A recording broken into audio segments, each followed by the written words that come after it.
would like you to do is to really help me this morning, because I feel that this is quite an important subject. I'm in the middle of creating a digital strategy. You know how it goes. The board come up and they go, excuse me, could you just give us a roadmap to 2034, please?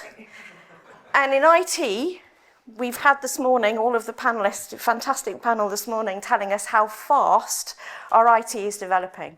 We've just heard some information about how AI is taking over in many different places in different ways. And you think, goodness me, okay, 2034, you want me to look for 2034, right, okay. So I need your help. And I want your help in helping me to find a stable and resilient IT future, because I feel that is probably where I want to be, and I'm going to explain that to you. My interest really stems from I'm not sure that we make the right decisions. Now, I work in higher education, and higher education is great because I have a lot of really clever people, and I think the NHS said this morning that they work with lots and lots of clever people. I have a lot of clever people, and one of those clever people came to me and they went, you don't know me, but I'm emailing you today to say that CISOs make terrible decisions. I was like, okay, right. But what they were trying to say is they would like to do some research in decision making, and would I help them? So which is what I'm doing. They are a delightful person, and they realised that really did get my attention, and it could have gone wrong. I have explained to them that could have gone terribly wrong for them. So first of all, I want an experiment in the room. I'm going to experiment on you, because that's what masterclasses do. Please, can you all just get into your Zen moment, and I want you to think about a year from today. I want you to think about who you will be a year from today, how you will feel, how it will be. So just kind of think, you don't have to close your eyes, because that would be, I'm a security person, that could be when I steal your phone. I just want you to think very carefully about where you're going to be in a year's time. Are we there? Have we got there? So I need you to put your hands up. In a year's time, who's feeling that they're going, pretty optimistic about the year's time? Pretty optimistic? So, health-wise, who's not optimistic?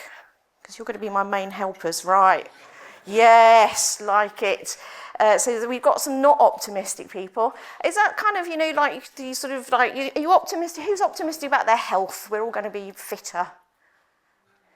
Yeah, we're going to be fitter, going to be more healthy, fantastic. You two are definitely going to be my helpers down here. Who's going to be optimistic about our wealth? We're going to be wealthier. Oh, you are? Oh, no, you're good on that one. Okay, that's fine. The reason I'm talking about this is when we're making our decisions, there is a general rule that about 80% of humans are generally very optimistic when we think into the future. I want you to also now think about how many times you've planned your IT over the years and how optimistic you've been about that planning. It's always going to be better, right? We never go, actually, I'm going to go for worse this time. That's not going to happen. So part of what we're going to do today is think about how we go forward and how we actually get to that future that we want to get to. I called upon, because this is the AI era, so this is Bob Linder. Bob Linder is my AI assistant, who is going to be helping me today all the way through and has been helping with me my decision making. I just think Bob Linder's quite cute, to be honest. So let's get started about our future and what's going on. So the first thing I ever do when I talk about future, when I think about future, is I go to Gartner. I used to work for Gartner, which is why, and I love everything's in a 4. It's all easy for my brain. This is what it says about getting a future fit organisation. It says that you need to have foundations for the future. Yeah, I'll get that. You need to prepare for disruption. I think we've talked about that today. We need to manage our disruptions. We think unconventionally. That's a bit tricky. Anticipate forces, trends and signals, and chart the future. That's in red. That bothers me a little bit about charting the future, because I feel I'm not very good at being a psychic. I don't know about you, and there might be some psychics in here, but knowing what that charting the future is going to be is really quite terrifying. I don't know. I think there's all those graphs going on at the moment where, exponentially our AI is shooting up like crazy. The change in IT and technology is really, really fast for us right now. Most talks I go to on AI, most people who talk about AI are sort of optimistic, but don't quite know why they're optimistic. And I think that's more or less where we are in this market. So 10 years from now, I have no idea. So how am I going to get this sorted out? The first thing I think is I'm going to put my CIO hat on. So I'm a deputy CIO and I'm also a CISO. So I have two hats. The first hat I'm going to do is I'm going to put the CIO hat on, and I'm going to go, well, what is really important to me as a CIO? The most important thing to me as a CIO is that my IT that I deliver is nice and stable. And what do I mean by nice and stable? I hope you recognise these, but these things are for me really, really important. I don't want any downtime. I need my services to be up and running and always available. Everyone agree? Yeah, pretty much. That's what we're here for. I need the life cycle of the service to be managed and in step with the business needs. We've heard this morning quite a lot about it's the business needs that drive our services. That often disrupts us because we're busily running around creating stuff, and we need to keep on top of those business needs. We need our life cycle of our equipment and our services and our infrastructure to be within that step. I need the pricing of the service to remain affordable. Somebody could tell Microsoft that would be great. But it's kind of making sure that we don't have any shocks and surprises with our pricing, because you might invest in something like I'm going to heavily put everybody onto SharePoint, and then you find that the price of that storage goes up exponentially and you can't afford it. So that strategic thing has gone out of the window. So I need to try and get to that point where I can afford that life cycle.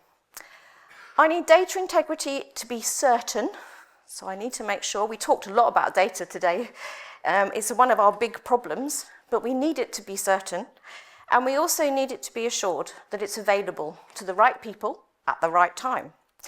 We need skills to be able to maintain those services. Now that might be people, that might be some other type of AI, but we need skills. And we need changes, integration, improvements with minimal cost and impact. So I think that to me is stability. Think about it. There might be some other things that you want to add into there. I have a CISO hat. Sorry, should have been next door, but I'm not. I'm in here. So I have a CISO hat on, and I think also we need to be resilient. And I think we need to be resilient in certain ways. I think we need patching and updating as timely and responsive to threats as possible. I think software and hardware configuration is vulnerability-free. Who's got vulnerability-free software and hardware? No, okay.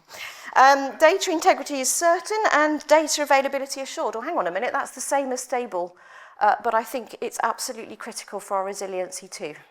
We can't do without that being correct. Detection and response to any threat is focused on minimal impact. Talked about this last night with someone on the table. This is not about having no incidents. We're going to have incidents. I've got incidents going on all day long. I'm sure you all do. But we want to have minimal impact. The business shouldn't know about them. The minimum business service level can always be maintained, and the service is protected from shocks, either they're physical, cyber, financial, or economic. Whew, this is quite a big list. Now, there are other things, and I can see you thinking, you're going, but there's not just two things we need to do in our digital strategy, there's more. The business, we know, has got lots of other things. So there are stakeholders out there that have got the things that they want too.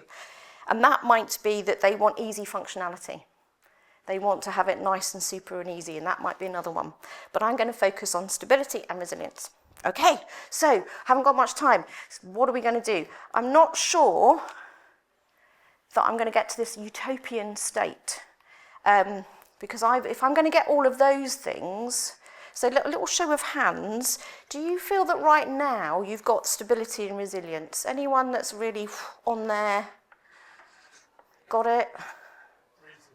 Reasonably. This is good. I'm going to talk to you afterwards. Are you right? I'm checking. Right, that's good. Unoptimistic person over here. Yep, this is good. Yeah, so you're fit. I like it. Right, so I don't think I'm there yet. I think I've got to get from not where I want to be in the future to quite a nice future state. So I've got a bit of a jump to go to. So the other thing that you might be thinking is, well, doesn't it make a difference as to where you've got stuff? Doesn't it make a difference on your stability as to where it is or who's looking after it? Well, it doesn't. And I think we get a bit distracted by, let's move to on-prem, let's go to cloud, let's go to this. I believe as long as we've got accountability and responsibility sorted out, we can just then go back to the problems that we're trying to resolve, which is, can we get stability, can we get resilience? So, little things. So, if we want no downtime, we just want to make sure that our vendor in a SaaS model knows that they're responsible for that and accountable for that. In PaaS, joint, on-prem, you get the picture. We're just trying to make sure that accountability and responsibility for the things that we want to happen to make us stable and resilient are in place. That might be in place because we have put it into a contract. That might be in place because we know that we've got SLAs to sit to, but that's how we get to that point. We have to make sure accountability and responsibility is there. I don't think it matters where on earth we put our stuff, provided we focus on the problem, which is we want stability and we want resilience. So let's get back to the future, because that's where we were going to go. And I want you to help me, please. This is where I want you to help me. So I want you to think about how do we then move from where we are today to where we're going. And I'm going to show you a little thing called an uncertainty tunnel. Has anybody used an uncertainty tunnel before? So it's not my idea, but because I was mad, I just finished an MBA at UCL. And one of my professors made us use the uncertainty tunnel as part of our work. And I did think it was a bit nuts until I started to use it. And actually, I quite like it because it makes us think of something slightly different. So I'm going to show you what an uncertainty tunnel does. The first thing is, we know where we're starting from generally when we're writing our digital strategy. And we sort of know where we would like to be. And if I think about stability and resilience, I've just said that those are the things I want. So I've pinpointed the things I want in my stability and resilience. So there's like 6 things in each. I want them to be there. There are a number of things that could help us achieve where we want to be in stability and resilience. There are a number of things that we have to have in play to enable us to get data integrity correct, to enable us to get that feeling that we've got all of our things patched. But there are a number of things that will prevent us and are preventing us getting there along the way. So there are a number of things that are going to stop us from achieving our digital strategy. And then depending on how that plays out until 2034, we might get to a best case, we might get to a worst case.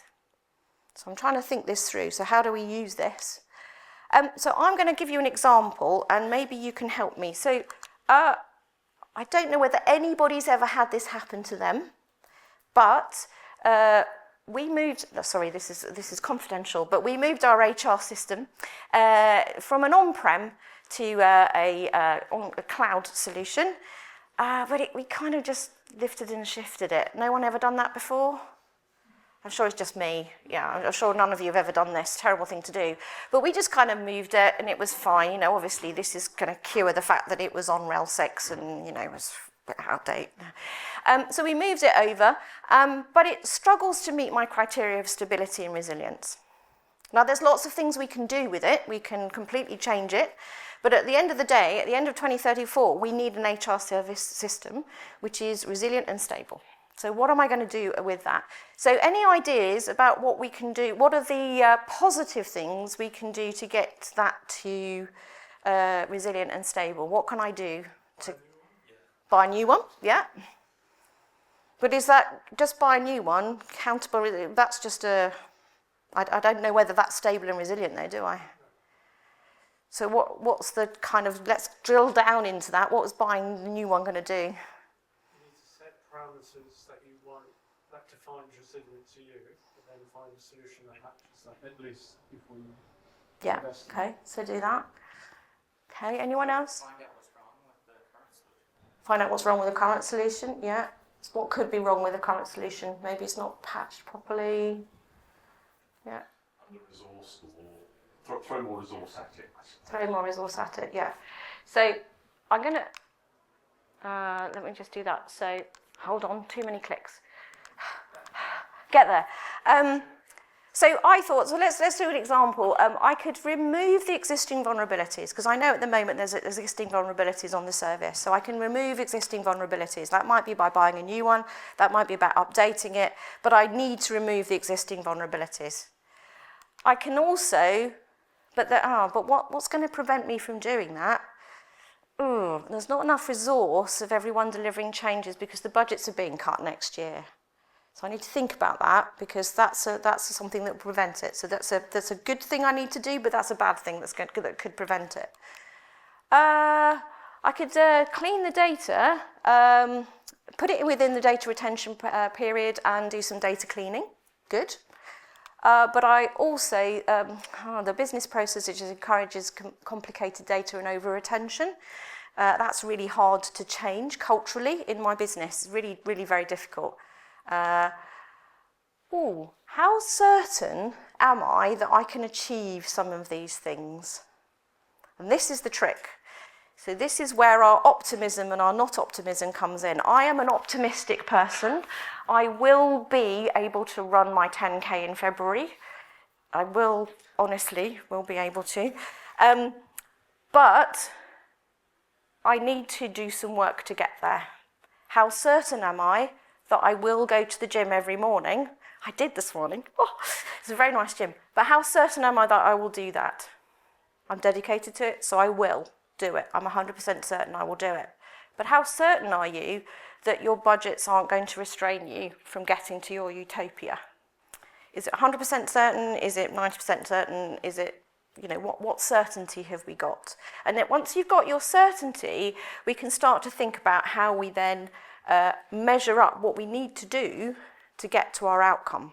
Because I think at the moment what we tend to do is we tend to be the top line of all these are the things I need to do. I need to buy a new one, I need to put it in there, I need to have it doing this, that and the other, and that will get me to where I've got to be. But we forget about all the things that are going to derail us along the way and how certain we are that those things will derail us. And if we know 100% that our budget is going to be cut, why are we assuming that we can actually then just go and buy a really expensive new one? We're being a bit unrealistic, and that's why we end up not quite getting where we need to be in our 2034 strategy, I think. Now, I'm open to heckling or tomatoes, as we discussed earlier, so please do tell me whether this makes any sense at all. So let's think about it. It is 80% certain that processes will not change to clean up data unless we take action. So I've realised that I need to clean the data. I'm 80% certain unless I do something else, I can't do it. So my digital strategy is going to have to include the something else. So what am I going to have to do to get that 80% certainty changed to maybe 10% certainty? So I've got a better chance of being able to deliver what I'm going to deliver. Because every organisation I've ever been in, it's been really difficult to get that stuff delivered in the way that I'm expecting. We're always optimistic, and we always then forget the certainty that certain things will derail us, and we haven't then actioned those certainties. Let's go back to Gartner. Love a bit of Gartner, told you that. So we've got the charting the future. So we've done that, we've charted the future, we know the things we need to do. Okay, so if we need to clean up, get our data clean, and we know with 80% certainty we can't change the processes, how are we going to do that? What do we need to do to make that strategic outcome possible? Or what do we need to not do to make it impossible? How about using AI-infused data lakes to ingest the data? I think we heard earlier that that's not a good idea, but could be. We could investigate that. It could be that we need to put that in our digital strategies in action, maybe. Or we get an AI model connected that does data cleansing for us. I think we were told that there is one. That's great. Or we replace people with automation. Yay, that would be good. That's my CISO hat talking. But there are things that we could do to get rid of that certainty, to get rid of the certainty that it's going to derail us. So the future is, I think, okay. I think we can make it, provided we're really, really, really realistic about the things that are going to take us off our future state. So I haven't cured what the future state should be in stability and resilience. I've identified what I think I need to do to get to be stable and resilient, and I've identified what is going to be in my way so that I can then, with certainty or a bit of uncertainty, make some decisions digitally about how to do that.